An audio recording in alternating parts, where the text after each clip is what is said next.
3, 2, 1.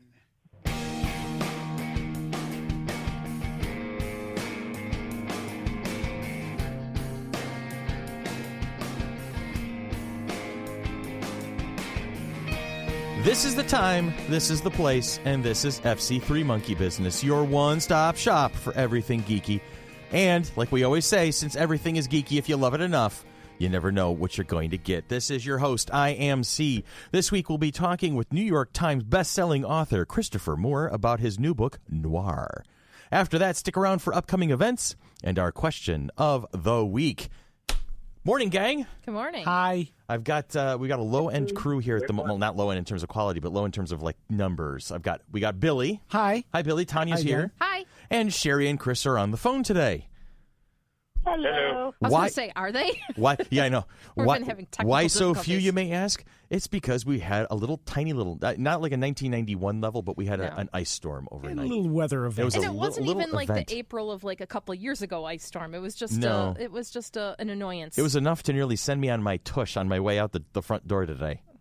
Because I hit that top step, and that was it. I was running. So you rolled a 1 on your decks? I rolled a 2 on my 2, decks because I actually made the save because of my bonuses. Yeah, because you didn't fall on your ass. Because I did not actually fall, but it came close, and I was like, you know what? Everybody stay home for your own safety today. Yes, that's what we said to See how the well rest of Tanya the listens? crew. Yeah. I don't listen very well anyway. No, I told you stay home. I told you I had to go out and deliver stuff anyway to our folks that were tabling. So Where were they tabling, Tanya? They were tabling at Toricon. At RIT this weekend. At RIT, yes. That was cool. I mean, they usually don't do table swap typically. So this was the first time that we were actually got invited onto campus for Toricon, and that was awesome of them to do that. So that was a lot of fun. It was cool to see. Asking us about ours and things like that. So I can't wait to see all the people that were at Toricon come out in Absolutely. Come to June FC3. To FC3.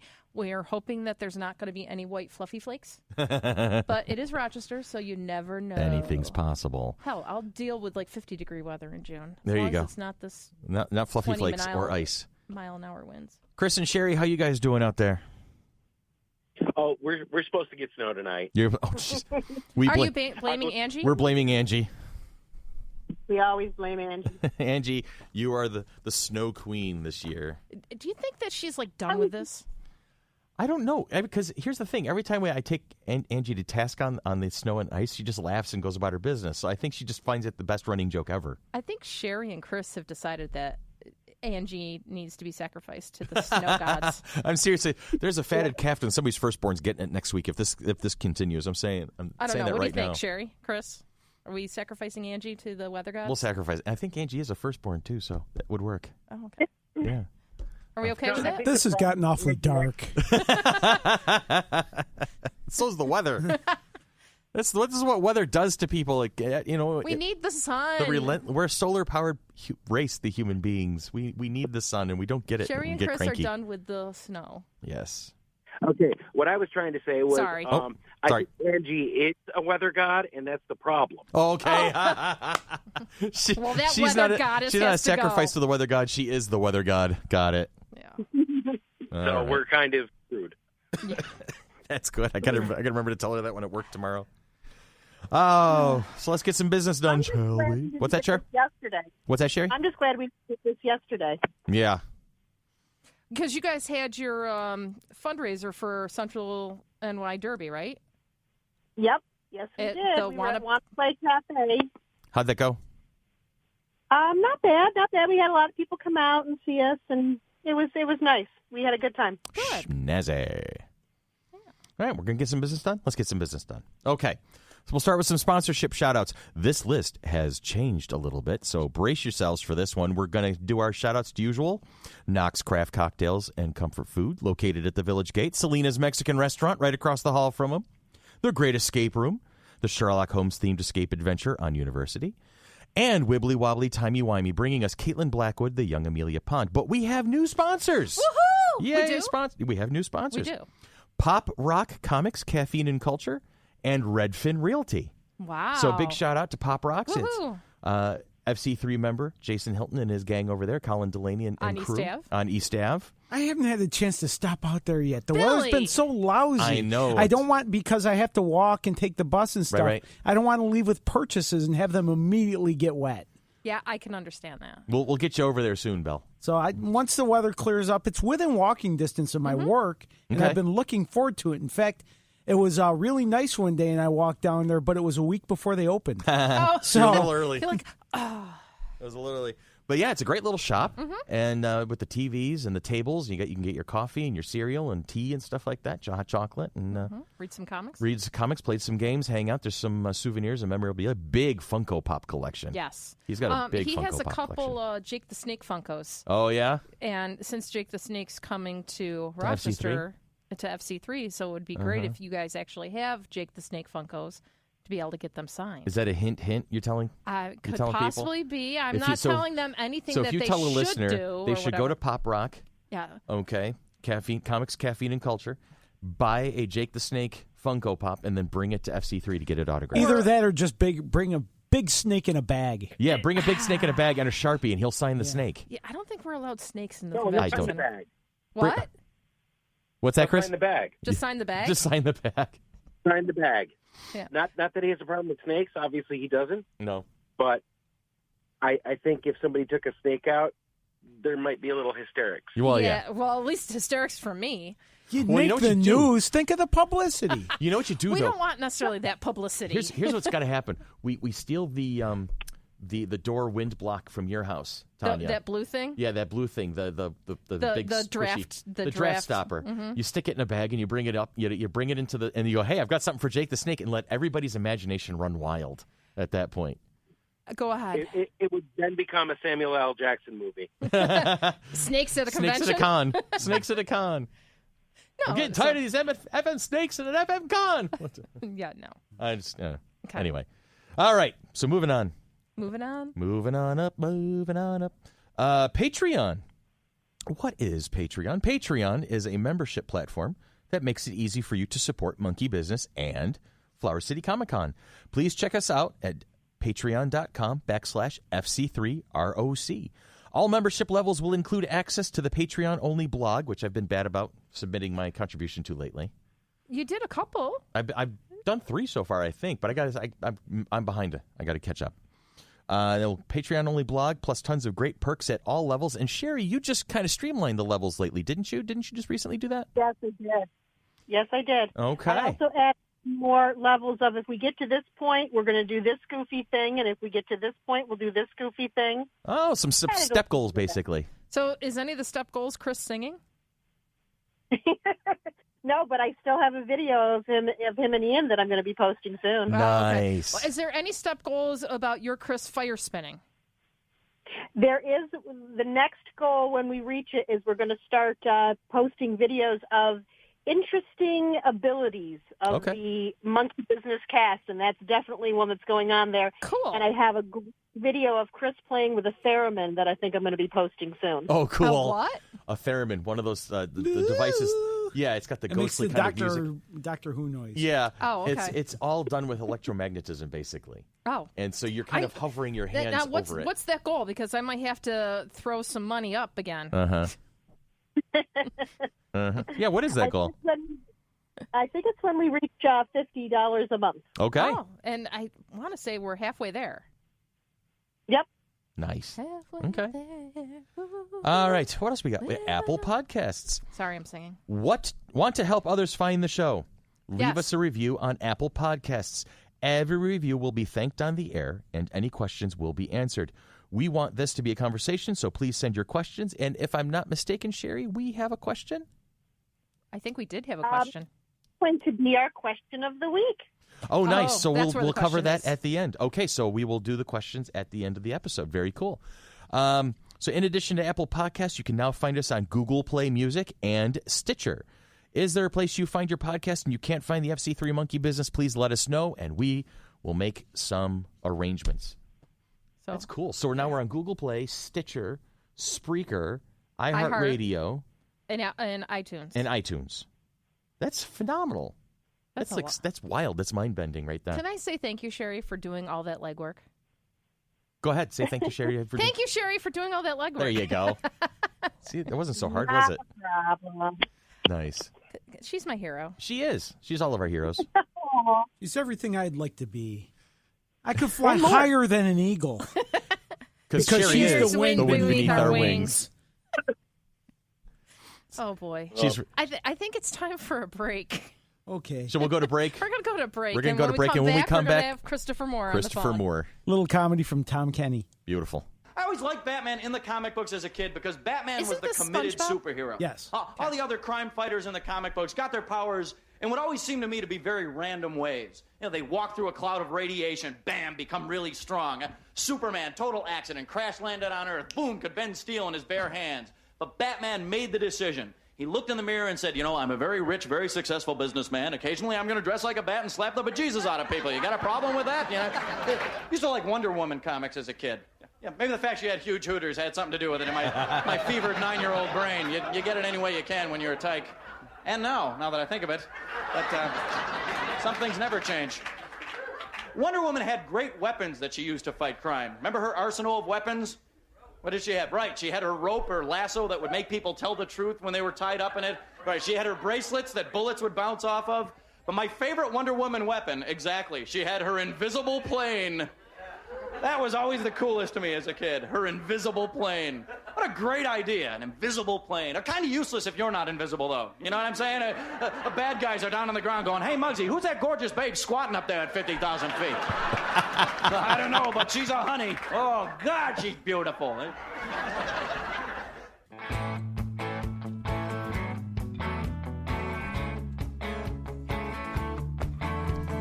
Christopher Moore is the best-selling author of 16 novels of hilariously funny yet touching, poignant, absurdist fiction. In addition, Christopher co-wrote The Grift, 2011, and a graphic novel with Ian Corson and illustrated by Jennison Rosero. I hope I didn't massacre that name. An only child, Moore learned to amuse himself with his imagination. I can attest to that, since same thing for me. He loved reading, and his father bought him plenty of books from the library every week. Not bought him, anyway. I can read. He started writing around the age of 12 and realized that this was his talent. By the time he was 16, he began to consider making it his career. If you've yet to discover his singular wit, then reading any of his books will get you instantly addicted. His newest novel, Noir, was just released on April 17th. So congratulations for that, Chris, and welcome to the show. Thanks a lot. Now, we apologize because you're on the West Coast and we're on the East Coast. We didn't take that into account. So good morning. Thank you for joining us so early. Morning. No worries. And how's things going on the West Coast today? It's a lovely day here in San Francisco. Oh, very nice. Yeah, it's a beautiful spring day, so it's all good. We just had an ice storm yesterday, so we're in good shape. I know it's been a hellscape across the U.S. over the last couple of weeks. I don't know why, but things happen, I guess. I'm going to blame the Russians, I suppose. Okay, that's fair. No such thing as global warming. No, there isn't. No climate change. Yeah, exactly. Nothing here. Yeah, tongue in cheek. All right, so Chris, how many? It's 16 novels is under the belt now. Yeah. That's amazing. Yeah, the Noir that's just come out is the 16th. Okay, and as you know, I said during the run up, we are a comic book convention team here, and we do love a good origin story. So did I cover it? What was that moment for you that said, you know what, I want to write books, and this is going to be my career? What was that moment for you? Strangely enough, I think most writers, including myself, you make that decision when it's just you're just winging it. I mean, you make that decision, but it's not as if there's a track you can get on. I heard Alex Haley, who wrote Roots, speak years and years ago, and he talked about how you can't expect your family to support you, because when you say you're going to be a doctor, there's a certain track that you get on, and after 8 years of school and 4 years of residency or whatever, that you're going to be a doctor. And same with the lawyer. But with a writer, there's no track. Nobody knows if you're ever going to make it. Most of them have never met a writer, so it can be a big, it can be a big leap of faith for them, or they're just going to think you're a lunatic. And so the decision to do it really came out of the fact that I had sort of failed at a bunch of other stuff, and not failed miserably, face in the dirt, but just I wasn't happy doing what I was doing. I think I was an insurance broker at the time, and I had a relationship that had just broken up, and I was living in this sort of breakfast in bed apartment, whether you liked it or not, because that was only how much room there was. Kind of walk around the bed. I think it had been an old Motel 6 hotel room or something that had been converted. And I was just sitting there thinking, well, God, why am I doing this? Why am I doing this horrible soul-stealing avocation? And I thought, well, it's for the money. And then my next question was, well, what would I do if I had all the money in the world? And I thought, well, I'd travel. And I go, yeah, it's not going to be enough. And then what? I'd go, well, I'd write. And so at that moment, sort of at this not hitting bottom in the sense of Alcoholics Anonymous, but just really not liking where my life was going, I just thought, why don't I remove the condition of having all the money in the world and just go for the thing that I would do if I had all the money in the world, which is write. And so at that point, I started really seriously. I was my mid-20s at that point, really seriously going toward changing my life toward writing, which meant moving to a place that was less expensive so that I could work part-time and still have a place to live. So I moved from Santa Barbara to a little town called Cambria on the central coast of California where you could do that, where people really didn't care how you paid your rent. They sort of treated you with what your aspirations were. The first person I met in that town he was a waiter, but he had a piece of sculpture in the Boston Museum of Fine Art, and that was sort of a good incubator. And I was in Cambria for 20 years. So after I made that decision, it was 7 years before I sold a book. So a lot of it was, writing short stories and going to writers' conferences and taking extension courses and then finally getting the discipline to write a book after having tried everything else. And I did the writing every day thing and wrote my first book at a diner, at the counter of a diner with, a pen and notebooks. Oh, wow. And that sold in 1990.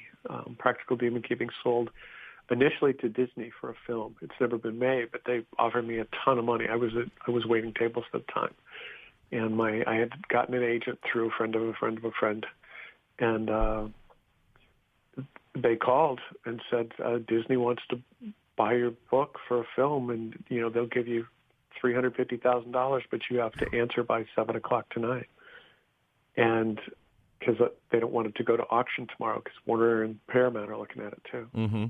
And I said, I can't talk to you. I have garlic bread in the oven, and I've got to get out salad dressings out to table 5. And, I'll be back. And so it was just you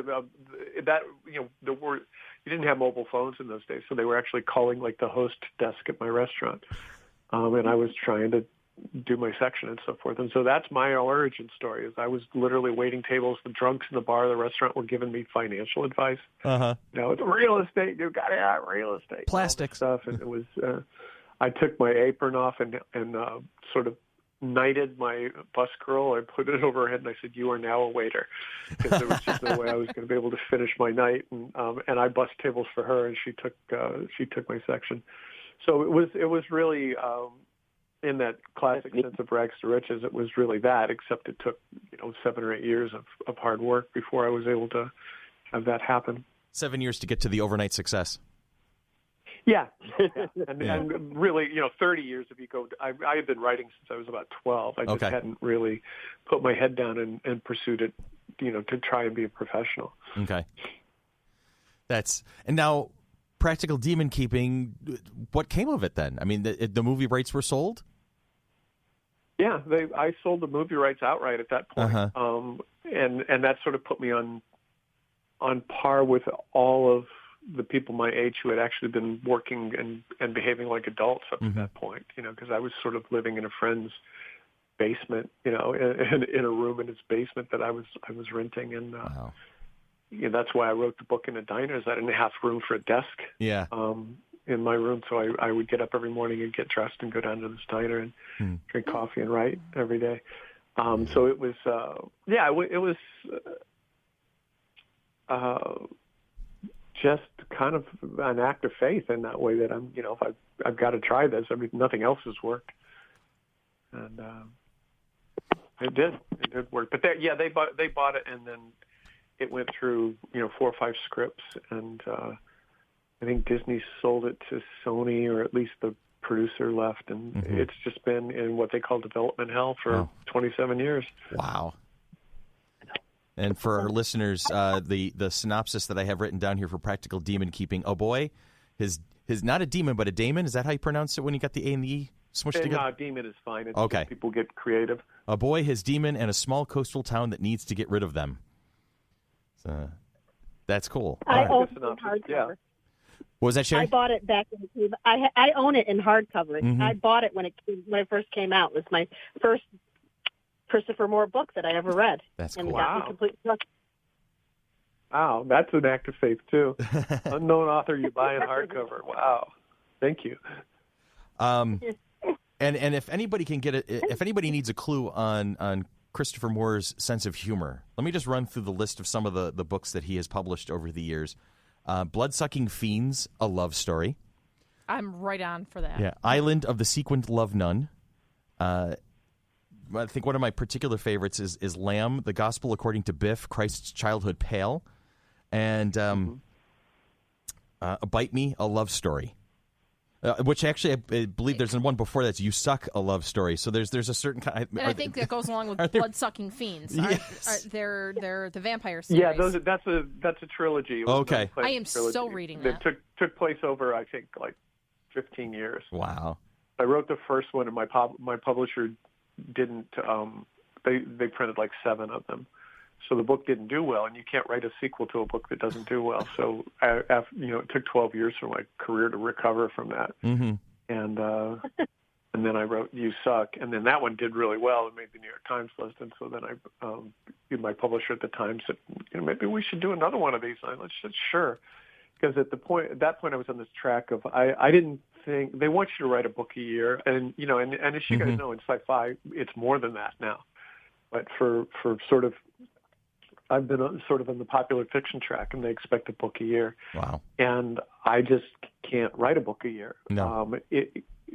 Especially big research projects like Lamb and my book Sacre Bleu, which is about French Impressionism and so forth. So I had come up with this idea. I'd write a little book and a big book, and I could write the little book in about 6 months, and then the big book in about 18 months. And so the vampire books, the second 2 were little books, because they're probably maybe it's hard to say. Manuscript pages, they were probably about 250 pages, but word-wise, they were about 70,000 words, as opposed to one of my normal books might be 110,000. So, little inside baseball, I guess, on word count and stuff. But I know a lot of your listeners probably write too, so they'll understand the nomenclature. We have a few people who participate in the National Novel Writing Month competition every year. I tried, but I'm just life gets in the way, and Yeah, me too, and I'm supposed to do it for a living. I think Stephen King's book on writing, I think he says something like, "There's no novel that can't be written in 2 months," and I'm like, "Oh, are you kidding me?" No, seriously, it's like... Yeah, it's like that's like Usain Bolt saying there's no 100-yard dash that can't be run in 9 seconds. And right. It's like, well, for you. I'm guessing that they don't sleep for those 2 months. No, seriously, it's just you just mainline caffeine for 2 months straight, and you knock the book out, and you're all right off and running. The only way that I can sort of let myself off the hook on that is I go, yeah, but are your books funny? Well, then shut up. My books are funny, Yeah, I can't imagine that. I could probably write a book in a month, but it's not going to be funny. No, I understand. I mean, how long I've been working on that one book, and I'm like 4 chapters in out of 15 planned. Yeah. Yeah, it's like 6 years, 7 years now. So yeah.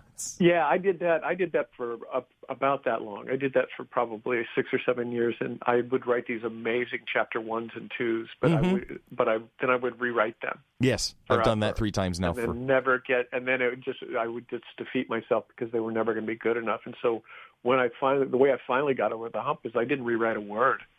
As I said, I wrote it with pen and pencil, and I would not go back more than a paragraph a day. Okay.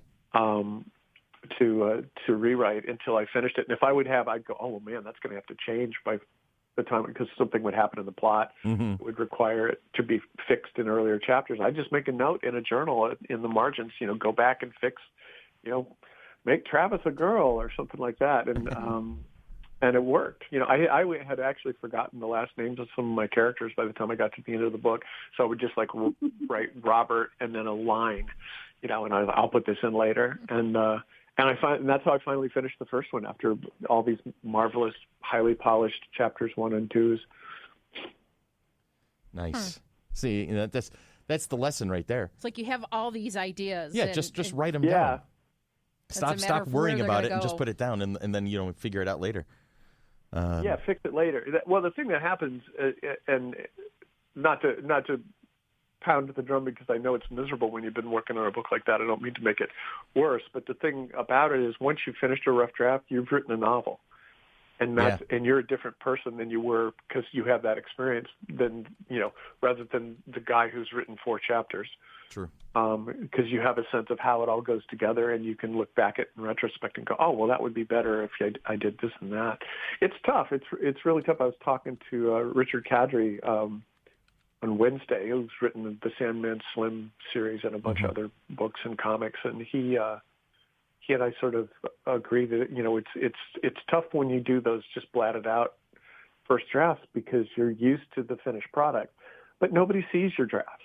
They can be dead awful as long as you fix them before it comes out. And you have to tell yourself that, but it is tough. You can overwhelm yourself with self criticism by trying to make it perfect before it's done. I'm spectacular. You really kind of have to treat it like the SAT tests or something. Like just skip the ones you don't know. I'll figure this out. It can't be too bad, you can't be like, and somehow they get to the other side of the universe, Although I've encountered that when I've turned in a proposal, like the proposal for Lamb, I have Jesus and his friend going off to the east to find the 3 wise men, and in the outline, I just went, well, and I'll figure this out. And I really think it said that. It was like, I'll figure this out. And I got to that part in the book, and I'm like, I don't have any idea what I'm doing here. And I was stuck for like 6 months with Josh and Biff in Damascus, because which was sort of the gateway to the Orient in those days. And I had no idea what I was going to do, and I ended up writing a graphic novel. At that time, it was going to be a film, but it ended up being the graphic novel The Griff with a friend of mine because it was a way to avoid this hole that I'd gotten myself into with this other book. Anyway, that's probably more detail than you guys wanted. But it's all good. I was doing it. Oh no, that's great. That's the kind of detail we look for. We like to hear the stuff that you don't normally talk about. Good. You should have called me 2 hours earlier then, because I would have just blathered on about they're in the night and they're chasing me and they're horrible. When we do the follow-up interview, we'll make sure to plan accordingly. Okay, sounds good. On your website, you have probably one of the best FAQ pages I think I have ever seen. I love it. Tanya and I have been going through it this morning just to kind of have ideas for questions and whatnot, and get a gist of some of the way you answer things. It's just we're getting the best laugh out of it. Good. Let's see. What was the one? Where I can get spiffy author guy merchandise. That's the one where your merchandise guy went off to parts unknown and haven't found a new one. I'm not actually going to read it word for word because Sherry would have to put. She has to press a special button on Spreaker if we read it right word for word. I think we allow one to go. So you can drop a good one. We'll make that a choice one. But anyway. Yes. But no, I'm loving the FAQs. Yeah. So the merchandise, I forgot to take that off of there because I think my merch guy just disappeared. He went off to be a slack key guitar player. Oh God! There's a story. I swear to God, he was great. He made all the designs and did all the shipping and everything, and all my part went to MS Research. I never took a dime of it, and then he just went. I'm going off to be a folk singer, and I'm like, okay, and it all happened anyway. So that one's probably wrong, but the other ones are dead on. So we kind of touched on it. We kind of like skirted past it a little bit, but what would be your advice to some poor moron like me who just gets stuck and wants to write but has great ideas, but gets weighted down in the details? I think, as I said before, just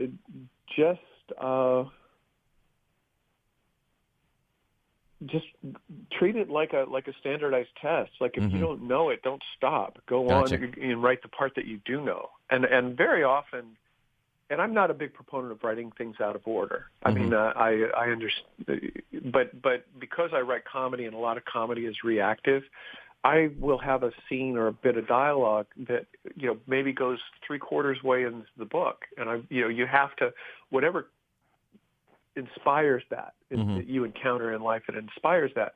You have to take the advantage and write that down now. You never want to fight the urge to write. And whenever you feel like writing something down, don't go, oh, I'll get to that when I get home. Write that shit down. Gotcha. But as far as getting the work done, you just sort of have to, keep that timeline in your mind of what your story is, and write those scenes out that you do know, so that you're in the habit. It has to become a habit. It was the hardest lesson for me to learn, and it's also now 16 books in, it's the hardest lesson still for me to maintain, is the discipline of it. But if if you're writing every day, you're going to get better. It's going to become what you do. Whether you may never get paid for it, but it will be what you do. And once you have your pages, you're bulletproof. I mean, I totaled a car one day after I had done my, just for stupid reasons. Went home to get my laundry to take to the laundromat, and I didn't look when I was pulling out of the driveway, and somebody took the front of my car off, and I was like, whoops. And there was a point in time when that would have just been a cataclysmic event in my life, and it was like, I'm chill. I got my pages done today. And seriously, I mean, that was something that I didn't plan. It just happened I was like, wow, I don't feel that bad about this. So you just habit. You hear it all the time, write every day. But that's how you get novels done, is writing every day. And going to that page, and the idea of getting stuck on a detail.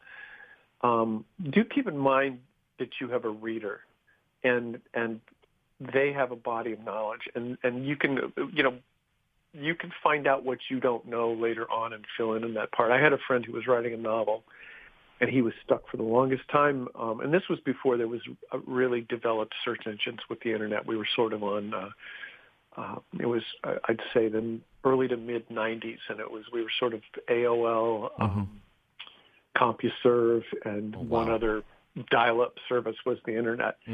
So you could find stuff out, but it wasn't the way that the internet and the World Wide Web came out to be, where everything is at the tip. Anyway, he was saying, I can't go because I have a scene that happens on a private jet, and I don't know what the interior of a private jet looks like. And we were talking on the phone, and I said, do you think anybody that is going to read your book knows what the interior of a private jet looks like? Dude, rent a James Bond movie and look at the inside of a Learjet. They haven't changed in 40 years. But the point was, he was just completely stressing over a detail that didn't matter. Gotcha. And he could have made it. Well, it's my private jet happens to be covered in pink mohair. There you go. You get to choose your own adventure. But I think the discipline of it is the best thing, and always keeping in mind that you want a reader to be thinking about questions and answers in their mind. That's what suspense is. Even if you're writing a love story or a fairy tale, there should be this sort of thing in this motor that pushes the reader on to say, I've got to find out why that happened or why that happened. So and they can be big and little things. You might have a big thing like, who's the killer? And you might have a little thing like, well, why did he fix his own brakes? And, and you ration those. But the one question you don't want a reader to ever ask is, why am I reading this? So when I wrote my first book, when I wrote Practical Demon Keeping, I assumed that it was going to be read by some overworked editor, probably a lower level editor or reader at a film company, who hated their job and was looking for a reason to put it down. And certainly for the first 100 pages, I tried to not give them a reason to put it down, and I wrote with that in mind. Okay. And when you come to the page with that in mind, you're going to write with a certain pace. You're going to write with a certain economy. You're going to write with a certain energy. Mm-hmm. And when I'm saying those things, you might say, I don't know how to do any of those things. Well, you learn. Mm-hmm. And you learn from other writers. You learn from people that you admire. And you know, and you can learn both. I have a quote in the beginning of an author's blessing in the beginning of Lamb that says, every book reveals perfection either by what it is or what it is not. Mm-hmm. And you can learn by bad books too. You can, go back to things that you go, well, this person really doinked this up, and then you see how they did it, and you go, I'm not going to do that. But the other thing about having a memory of what you've read is you can say, well, let's see, Robert Silverberg dealt with that problem, and let's see how he did it. And you'll very seldom take the same route that they did, but it will break loose how you're going to do it when you encounter a logistic problem, or you feel like you're writing yourself into a corner. So keep in mind that your best teachers are the people who you're trying to step into the street with. You're not trying to be the best in your workshop or the best in your class. You're trying to be a professional, or at least that's how I looked at it. And so I had to be as good as Dean Koontz and Stephen King and those guys before I could make it. So that's what I measured it up. And that sounds probably to you like that would be stultifying pressure. Mm-hmm. But it's not. You just have to go to those guys or women and say, what can I learn from this person? Because there's instruction in every good book. And then as you get better, you may find that, wow, I can write better than that person in certain instances. Or they're working from a template, and I don't want to do that. But that's a really long, short answer. But the short answer is the discipline. Keep the discipline of it and try and do it every day, because inspiration will come more often if you happen to be in front of the page or the screen. Gotcha. Actually, I have sort of a follow-up to that, and I'd been thinking about this. Go ahead, Billy. As a writer, does this take some of the fun out of reading, of joyful reading? Because as someone that works in radio, now I can't just listen to radio without thinking, oh, I could have done better than that, or I wonder how they did that, or oh, I don't like that edit that I just heard in the commercial. Yeah, quite honestly, and it's not. It's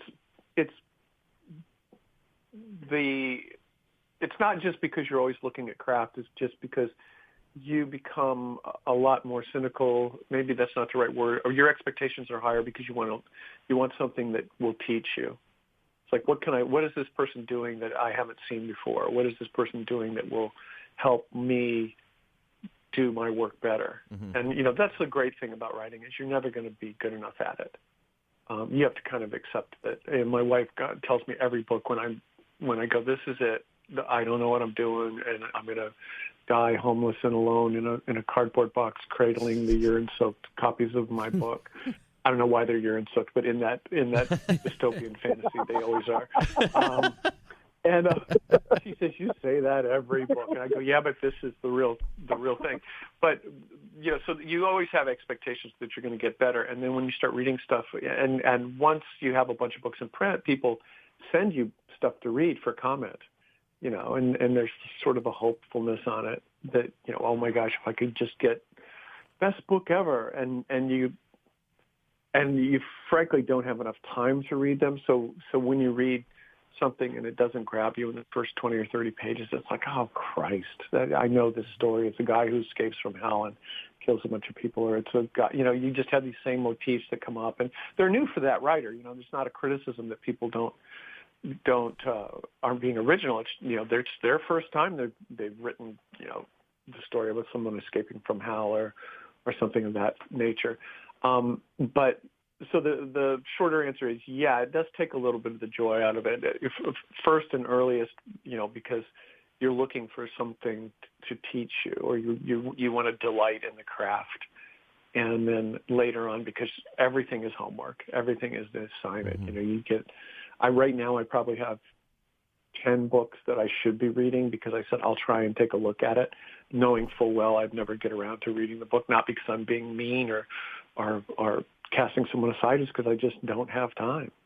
And I read a lot of research. I know writers, I have writer friends who don't research their books at all. Everything comes from their imagination. But I think my excuse is I write comedy and I need to react and research. My reaction to research can often be funny. So I'm always reading some arcane thing, about history or art or literature, or, armaments or something that is not fun. I mean, it's interesting, but it's not. It feels like homework. Yeah. If you ever took a shot at nonfiction, what would you want to write about? At nonfiction? Yeah, if you ever decide to take a shot at something nonfiction, what interests you enough to go, I want to write about this? Oh, wow. The problem with that is I'm so flaky. I mean, I worked at a small paper. One of the things about being in a small town is great is you can try stuff you're not really good at. And I worked at a paper, and all I was doing for them was writing captions on layout day for the photos, and I would just come up with stuff that was so far beyond the pale of what was actually happening in the photo that they said, no, I don't think that you're going to be writing stuff for us anymore. Maybe we'll just let you paste stuff up. So the problem with nonfiction is it actually requires you to be accurate, whereas with fiction, people come in like, bats don't live at that altitude, and I'm like, so you didn't have any problem with the fact that the bat talked. You have a problem if they don't live at that altitude. So you always have that excuse. But if I were going to do it, I would probably I would probably write science that makes it accessible and try and make it accessible, sort of maybe like Douglas Adams' Last Chance to See, or the adventure stuff that Tim Cahill writes about. And cultural stuff. I was an anthro major at Ohio State, and I didn't get far in that program, but it did teach me how to observe. And for a couple of my novels, I've gone into other cultures, and I could write about those. And I think even if you're writing nonfiction, you want to make it a story, and I think I could make it a story if I were to write ethnography. Like, one of my favorite ethnographies that I read in college was called The Forest People, about the pygmies of what then was the Congo. And so I would probably write, either marine mammal biology or and research or anthropology. That just those things interest me. And so it wouldn't be that different from what I do now. It just, probably fewer camel jokes and stuff. I heard you mention Douglas Adams, and I remember Sherry and I talking about, your material and how it's described, and so it kind of felt like there's a kinship there. It's like Hitchhiker's Guide to the Galaxy, Restaurant at the End of the Universe, stuff like that. Are those books that were those ones that you were familiar with, that you read a lot, that inspired you to write the way you do? Absolutely. It's not an accident that Practical Demon Keeping has the sound of a how-to book. Okay. The same way that Hitchhiker's Guide Hitchhiker's Guide to the Galaxy sounds like a how-to book. Yeah. Adams was a huge inspiration to me, simply because he did something that I, up to that point, wouldn't have been sure you could do, which is to write a funny science fiction novel. And I remember, sitting down with a friend of mine. We were both aspiring writers at the time, and both had no really rational reason to think that we would be successful at it. And I said, I want to do for horror what Douglas Adams did for science fiction, and sort of set out to do that. And I think I probably missed that mark in some ways, but in other ways I've expanded it because I didn't stay in the horror genre. I've done books all over the place. But yeah, Douglas Adams was a huge influence on me. And I don't think I write anything like him, but the fact that his stuff was funny and had all the elements of a solid story was, and he sort of makes fun of, obviously, the conventions of it. Yeah. And I sort of do that, particularly in my earliest book, in Practical Demon Keeping. I have a character that's based on H.P. Lovecraft, and he's running around using a lot of adjectives to describe things and referring to ancient, dead civilizations and stuff like that. And that's all for people who are familiar with those tropes. They'll find it funny, but if you don't know those tropes, then you don't miss anything, I hope. And I think Douglas Adams did that a lot in his Hitchhiker's books, where he made fun of faster than light travel and relativity and a lot of scientific precepts that in science are often ignored in science fiction. Yeah. I mean, I read Hitchhikers, I think, when I first read it when I was 13 or 14. And then I made a point. I read it every year for like the next 10 years straight. It would be I started my summer vacation by reading Douglas Adams. That was just a thing. And, the improbability drive and the bistro math and just, yeah. So that was all out there. So now you have to start your vacations reading Christopher Moore. I do. Yeah. This is true. Yes, I have a stack of books that I have to read that are it's almost as tall as my son, and he's 6'2" now at that point. So, yeah. Oh, I am so getting Practical Demon Keeping. Okay. So... Yeah, you were reading through the synopsis while we were chatting? I was reading a chapter excerpt as we were chatting, yes. All right. But Practical Demon Keeping was the first book, but the latest book is Noir. So tell us a bit about that one. Well, the title sort of gives away the genre. And it takes place in 1947, San Francisco. It's there's sort of two, and this is I'm not an expert in noir.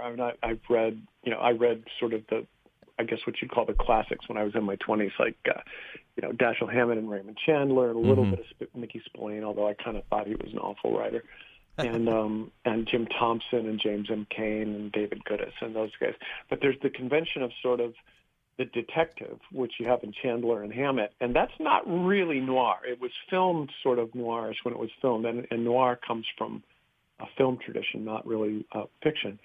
And then you have Jim Thompson, who wrote like I think Love Me Sweet and The Killer Inside and The Grifters, and it's just this relentlessly dark motif, and it usually begins with some poor mug who works in a hotel, and some dame comes in and it just turns his life upside down and hoses him over.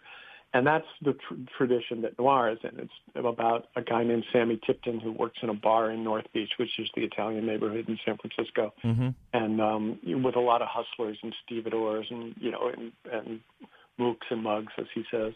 And then this dame comes in, and she's a dish, she's a bombshell, and she's fast talking like Carole Lombard in the old movies, and so and we're off to the races. And to make it a Chris Moore book, originally I was going to work on a Shakespeare book and have part of it set in 1947 San Francisco, so I had done the research on that year, and I will go into the reasons why I picked that year. And then my editor said, no, we don't want to do another Shakespeare book right now. And I had never encountered that. You see it in movies all the time, but the truth is, in my experience, you don't really pitch books. You send in a proposal and they go yes or no. And in my experience, it had always been yes. And this is after you already have a contract. It's not cold off of the street. And I had sent in a proposal for a Shakespeare-based book, which I've written 2 already, and they said, we don't want that one right now. We can do that next, but let's do something different, a one-off. And so I was in the position of being on the phone and coming up with a story, which, again, you hear from screenwriters all the time, but I had never had to do that. And I said, well, I could write another whale book and marine mammal, because I've always wanted to do that. And New Yorkers are like, nah, whales are outdoors. I don't think so. And I said, well, or I could do like a Maltese Falcony kind of thing set in 1947 San Francisco. And my editor goes, yeah, we'll do that. And I'm like, in my mind, I'm going, seriously? You don't want the multi-page proposal that works out all the details of the book I was going to write. You want the one line, how about a Maltese Falcony kind of thing? And she said, yeah, do the Maltese Falcony kind of thing. I was like, okay, this is what publishing is like. So that's happening. And so and so then I had to come up with a story. And I just started very broadly with the idea that I would do it from a working person's motif in noir, not a detective.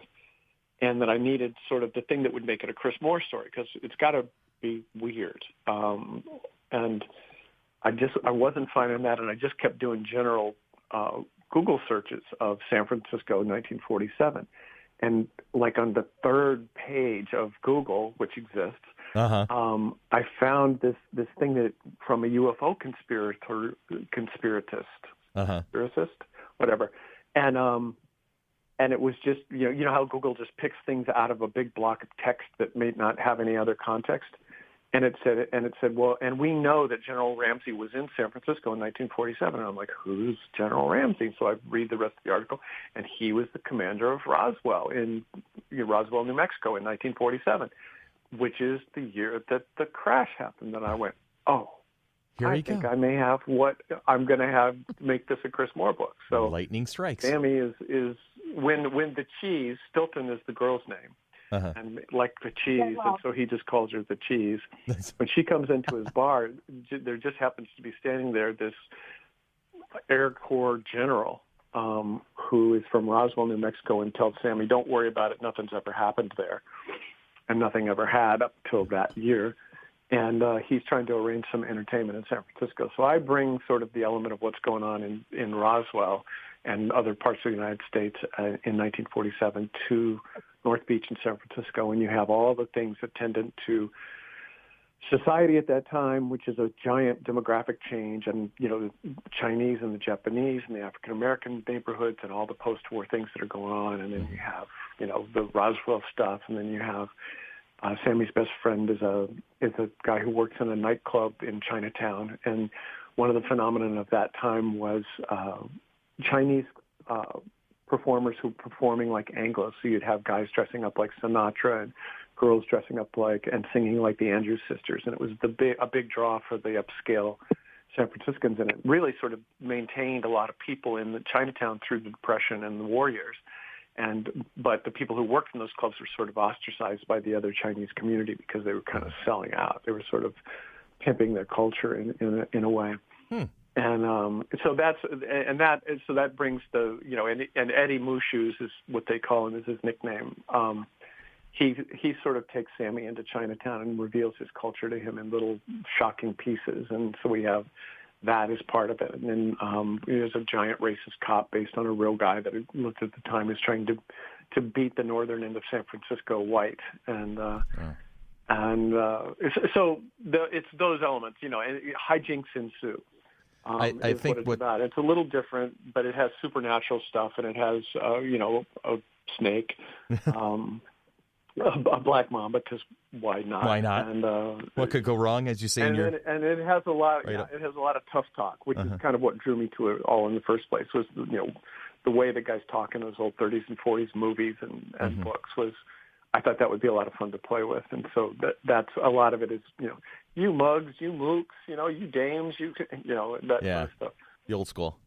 I think. Well, Tanya's been doing her rapid research as she does when we do our interviews, and we're looking at a write up, and apparently this is the first line of the book. Is she had the kind of legs that kept her butt from resting on her shoes. Right. The language alone just kind of goes, oh, here we go. A size 8 dame and a size 6 dress, and every mug in the joint was rooting for the two sizes to make a break for it as they watched her wiggle into the door and shimmy onto a bar stool with her back to the door. So I'm like, I know. There we go. I'm in. I'm already in. That's just like, that's great. And the write-up is guys, dames, San Francisco in 1947, a deadly African snake, an Air Force general from Roswell, New Mexico. What could go wrong? And you're off and running at that point. That's definitely a thing. Well, strange metaphors are really part of that genre, and especially in film. This is this sort of awkward voiceover, and so that's I just had a lot of fun with that. That was actually the funnest part for me, was just doing the weird, strange metaphors and points of view of these characters who have tried to make their way. I forget and that line obviously makes no sense at all. Everybody's legs keep their butt from resting on their shoes. That's sort of what legs do, Yeah, but it's the whole, it's the color, it's the aspect that it's kind of adding to the language already. I think it's hilarious. It's like a long time ago. It was like the late '80s, early '90s when comedy was like the huge thing. I remember this one comedian starting off one of those stories. You had the lighting changes, and he goes, yeah, and a siren split the air like an opera singer wearing a jockstrap that fit too tight. And what? So that's the kind of thing that catches your attention, and you're off and running now. Yeah, and it was. I had to sort of pace them out for two reasons. One, that if you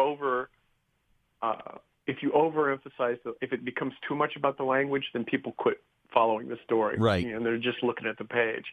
And the other thing is, it takes forever to craft that kind of stuff. Mm-hmm. Crafting bad metaphors takes some time. Yeah, you just can't fire them off. I got to get this. Yeah, you can spend all morning trying to figure out what the fog is like, and in a funny way, and say it in a funny way, and so you have to sort of pace them out. But I hope I got it about right. I hope I got it to where I'm ready for a goofy metaphor now, or a goofy simile now, and then I'll just go forward. But it's a balance, and you find it, interestingly enough, with like really, really good writers who write really good prose. Mm-hmm. Sometimes I don't get through their stuff, even though I really think they write good prose, because I'm looking at the sentences, and it's sort of like when you're watching a film that has really great production values, and you're like looking at all the scenes and stuff, like a Tim Burton film or something, and you have no idea what's happening because you're like looking at everybody's costumes and the details and stuff. So, the visual, it's a visual feast. So sometimes you get lost you really have to find a balance in the pace of the story and what's interesting going on, and having colorful language. Mm-hmm. I know that it was fun. I know that Sherry got an advanced copy. Sherry, have you gotten a chance to go through the whole book just yet? I'm about 3/4 of the way through, and I'm enjoying it so much. I will be passing it around when I'm done. Hopefully, it's a good break for people. I mean, it doesn't have any agenda except to entertain you and be funny. And I think this is a time in place in society where we all need a break. Yeah, yeah. And I'm really feeling that. Yeah. Amen to that. And so. Yeah, thank God I finished this before the election. Because I don't know if I could have written comedy for 6 months after it, because I felt like I was definitely in tragedy mode. Yeah, I'm with you. You're in friendly ground here. So yeah, love you. Well, I don't care. I don't care what side of the divide you're on. You're stressed. Yeah, exactly. Nobody's, and so I think that I'm kind of glad that this is what I ended up working on at the time, because it's not that I'm not always my stuff's not really socially conscious, I guess, that much. It has some comment on the human condition, but I think straight comedy is what people need right now. It's just escapism, and you are providing that for us. That is awesome. Anybody got any last licks from the gang? Billy, Tanya, Chris, Cher? No, it looks like he's going to be very busy for the next couple weeks. Oh, yeah. Lots of book signings. I'm touring. I start Monday night in San Francisco, Tuesday night in Portland, Thursday and Friday in Seattle, and Saturday, I think, afternoon in Denver, and it goes until... Phoenix, Denver, Wisconsin. Well, we wish you safe travels, sir. Yeah. What's that? I'm sorry. No, it's all right. I was saying, we wish you safe travels, because you're going to be busy coming up soon. And thank you. The book is Noir. The author is Christopher Moore. Guys, Dames, San Francisco, 1947, a deadly African snake, an Air Force general from Roswell, New Mexico. What could possibly go wrong? We are going to find out together, because I plan on reading this book. Yeah. So, Chris, thank you very much for your time today. We really appreciate you spending some time with us this morning. Oh, well, thanks for having me, and good luck with your writing, too. Thank you. I much appreciate it. All righty. Take care. You too. Take care. And we will be right back.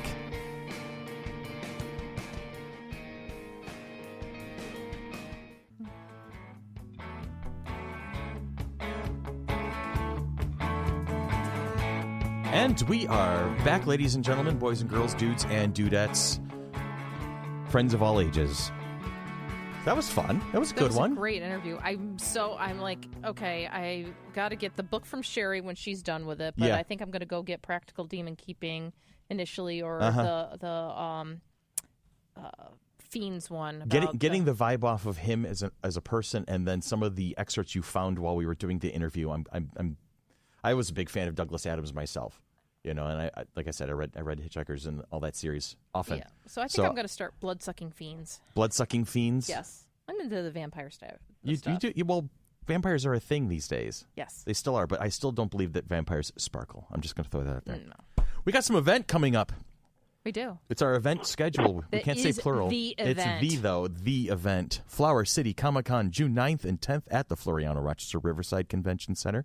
Tickets are available. We have our launch party coming up on Friday the 8th, and that will get the whole shindig started. Whole shebang. Draft number 1 of the panel schedule is done. We're just walking through it right now and looking, fine-tuning, seeing where the gaps are, getting that sorted out. Tickets are available not only online, but at the following local locations: First Print Comics, 13th Verse Comics, Blades for Life at Puff Palace, End Zone Collectibles, Rhinos Comics and Collectibles, Comic Book Heaven, All Heroes Comics, Comics Etc., Yankee Clipper, House of Cards, Hammer Girl Anime, and Wonderland Comics. So There's lots of spaces. It's a lot of places you can go around town to pick up your tickets for Flower City Comic-Con. Or they can get them on our website. You can get them on the website. Like I said, you can do it online. You can do it at the door the day of. It's going to be a little more expensive, just a couple dollars more. So, for last minute, if you're like, oh, I can go, I'm going to go. So you have plenty of opportunities. Everyday Heroes, our weekly spot. Not all heroes wear capes. Who is your hero? Do you know a fireman, police officer, nurse, EMT, military personnel, teacher, or librarian? Who is your personal hero? If so, please let us know all about that person, and we will give them a shout-out on the air. Please send your nominations to fc3monkeybusiness@gmail.com. You don't have any shout-outs this week? So I want to shout out and thank Sherry for everything that she does for us. So shout-out to our producer and her sidekick? Her sidekick. I'm not calling him a sidekick. I will. Her hetero life mate? I don't know. Really? There, he's laughing. I got him. Nice. Did you break Chris? I thought Dolly was the only one that broke Chris. No, that's not a breakage. Her, breakage is her when man he starts. Friday. Breakage is when he starts laughing and he can't recover. You said that, and I immediately went into figuring, well, what sidekick outfit would I wear? There you go. He's got I'm thinking Arthur. The fuchsia tights, or Arthur. He's got he's going to be the moth outfit. The moth. So is it going to be you and Sherry going to be doing a cosplay of the Tick and Arthur? No. No, Sherry's got to come running in. Spoon. That would be great. Yeah, I think there's a potential idea there. I don't think so. I'm thinking of all the ridiculous things you guys have planned for me. The least I can do is come up with ideas for you. That's all I'm saying. Well, we'd have to go to Penn and Teller. Okay. Penn and Teller? Penn and Teller. There you go. No, so... Could I go that long without talking? What's that? Could I go that long without talking? Oh, Penn and Teller? I don't know. No. I don't think that's feasible, actually, at this point. Yeah, fair point. It would be an amazing cosplay. If she could pull it right on. That's it. Yep. So thank you, Sherry, for everything you do for us. Yep, absolutely. Oh, thank you. We love you. Both of you guys have been busting your butts for us, and we appreciate it.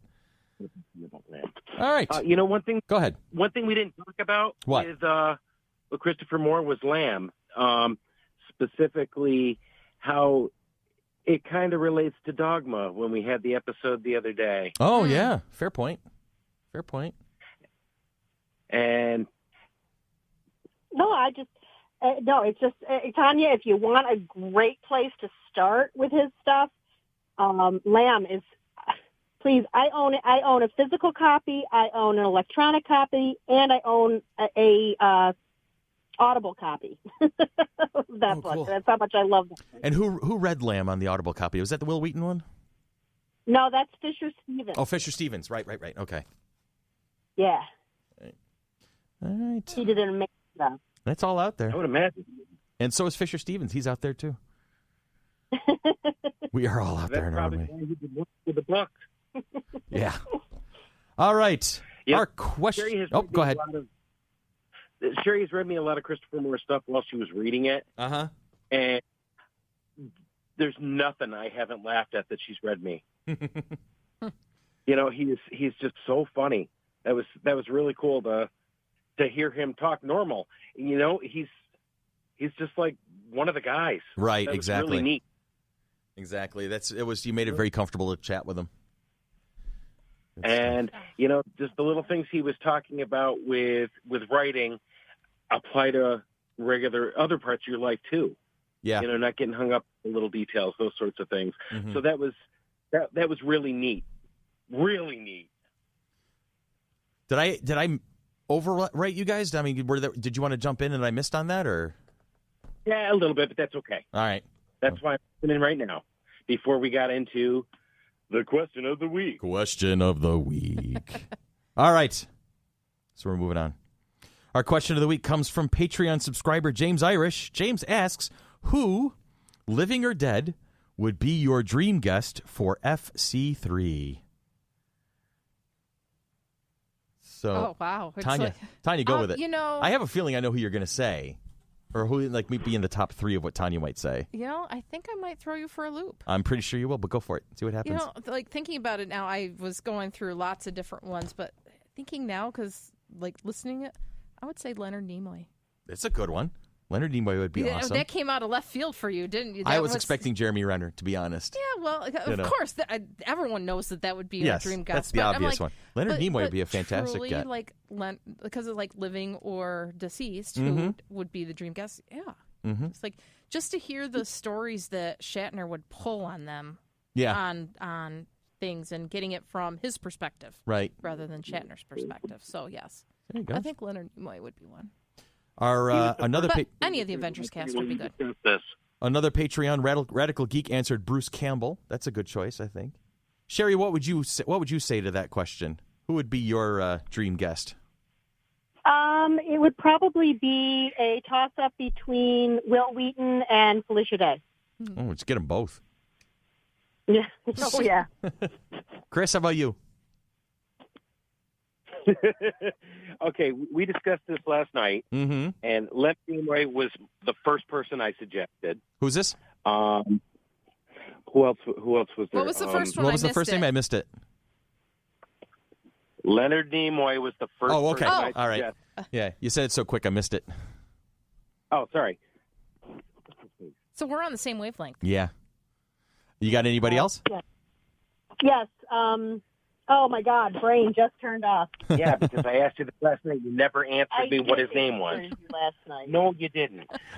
Who is it? Then I suggested Abraham Lincoln. Okay. Oh. Because he's tall. And the vampire hunter. Yeah, I was about to say, he's so good at hunting vampires. And there was a whole other one that was fighting zombies. Zombie Hunter. Zombie Hunter. Abraham Lincoln, Zombie Hunter? Yes. Amazing. You guys totally missed that. I was going Fight Club. Oh, okay. Fight Club? Gotcha. I said he's tall and he's got the reach. And, oh, yeah, Vampire Hunter. What are you talking about?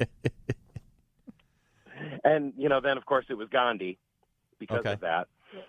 Is that really a Comic-Con kind of a guest, bringing in Gandhi? Well, he's not going to eat much. Well, it's true. I mean, his per diem would be low, and his guarantee would probably be easy to deal with. But Tanya's burying her head into the microphone right now. Really? How about you, Billy? Who would be your dream guest for FC3? My obvious answer is Kevin Smith. Yeah. And also, I've got to go with either Joel Hodgson or Mike Nelson, Mystery Science Theater 3000. I think we'd go with Joel for that, because he's the one who kind of made it all all happen. And then for me to round it off, it would be Mark Hamill. Nice. Yeah. So I like the Leonard Nimoy approach. So that's definitely somebody from the. Well, it's very logical. Very logical. It's a logical choice. But yeah, Mark Hamill, because he's just so awesome with the fans. He is too. And actually, now that you mention it, he's an honest to goodness geek. Right. If you ever get a chance, I think it was the first or second episode of Kevin Smith's Fat Man on Batman. Mm-hmm. He does a 2-part interview with Mark Hamill, and he is so knowledgeable about all geek culture. Oh, that's amazing. It's stunning, and it's a great, great interview. So that's cool. Check that out. Because if you're going to have Mark Hamill, you got to have Tara Strong with him, too. Oh, right. So she can do Harley Quinn? Yes. And the two of them are both very politically active. Yes. Mm-hmm. I don't know if you I follow them both on Twitter. Yeah, I follow them both. Yeah. So. And along the lines of, who did you say? Kevin Smith. Mm-hmm. I was also thinking Alan Rickman. Oh, who? It came out. Alan Rickman. Oh, Alan Rickman. Yeah. Oh my God, he would have been amazing to have. He would have been amazing to sit and talk with. Have a cup of tea and listen to some of the stories he's got. That'd be amazing. And for somebody else outside the normal geekdoms, I was also of Robin Williams. Yeah. The soul of a true nerd right there. And that would be like the voice actor. Mm-hmm. Like the that would just pull in everything right there. Oh, with yeah. Robin Williams. He was the consummate all around. Yeah. I mean, he was 10,000 years will give me such a crick in the neck. Yes. All right, any last licks? Anybody? Any last thoughts for the day? Billy? Nope, I'm good. I'm lucky I have the thoughts I already had. The first thoughts of the day. Chris and Sherry, how about you guys? Anything to add before we say that's enough for today? Stay inside. Stay inside where it's warm. Stay warm. Yeah. And so, that's enough for today then. So for Billy, for Tanya, for Sherry, and for Chris, I am Chris, and this has been Monkey Business, a product of the Mighty Monkey Corporation, purveyors and producers of the Flower City Comic-Con, coming at you June 9th and 10th at the Floriano Rochester Riverside Convention Center. Find us on Facebook, FC3ROC. Love us on Facebook. Follow us on Patreon. Get your tickets ahead of time. Listen to the podcast. Subscribe to Patreon. Do all sorts of great things, and we will catch up with you very soon. You guys have a great week, and we will see y'all soon. Take care.